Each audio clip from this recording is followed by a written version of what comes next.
Chers collègues, le Code civil reconnaît depuis 2015 que les animaux sont des êtres vivants, doués de sensibilité. Cela est une avancée sociétale incontestable, à l'heure où l'intérêt des Parisiens et des Français pour la question de la condition animale est grandissant, comme l'attestent les pétitions, les mobilisations ou encore les récents scores du vote animaliste aux élections. Selon un dernier sondage, 80% des Français pensent que le respect du bien-être animal est important, voire décisif. Le ministre de la Transition écologique et solidaire doit prochainement annoncer des mesures visant à améliorer la condition animale dans 4 domaines notamment: les visons élevés pour leur fourrure, les animaux dans les parcs zoologiques, les cétacés dans les delphinariums et les animaux, bien sûr, dans les cirques et les spectacles itinérants. Les associations et les Français attendent, comme nous tous, ces mesures avec impatience. Un sondage commandé par des organismes œuvrant pour le bien-être animal, je pense à la SPA, la Fondation Brigitte Bardot, la Fondation Droit Animal, Éthique et Sciences, en date d'octobre 2019, donc très récemment, montre que 2/3 des Français se sont déclarés défavorables à la présence d'animaux sauvages dans les cirques. Notre responsabilité est d'y mettre un terme tout en accompagnant les circassiens dans leur transition. Et je crois que nous sommes tous élus engagés dans cette démarche.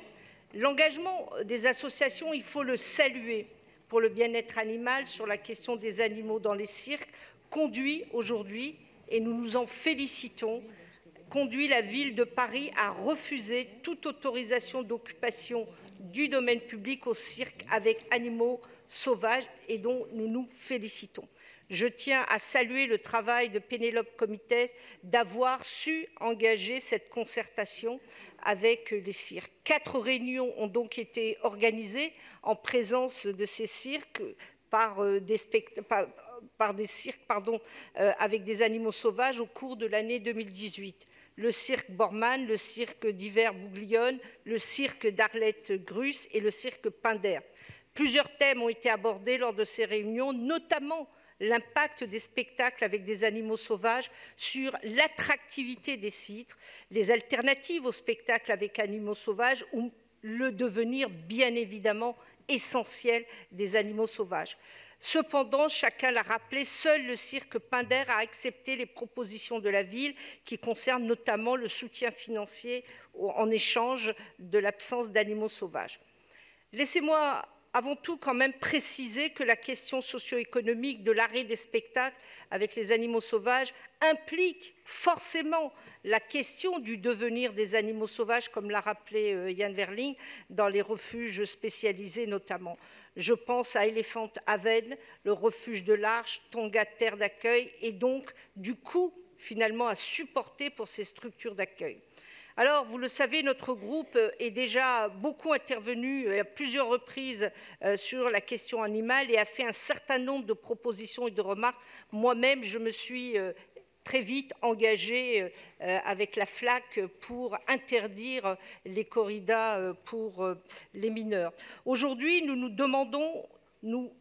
vous demandons d'engager un travail partenarial avec les refuges recueillant les animaux sauvages afin d'établir les besoins et les conditions d'un soutien financier en termes de contrôle des structures, de logistique, de matériel par exemple. C'est une demande des associations. Par ailleurs, nous allons voter la délibération, mais j'ai lu avec beaucoup d'attention le vœu de l'exécutif qui, comme à son habitude concernant l'État, s'exonère de toute responsabilité parfois et reporte tout sur l'État.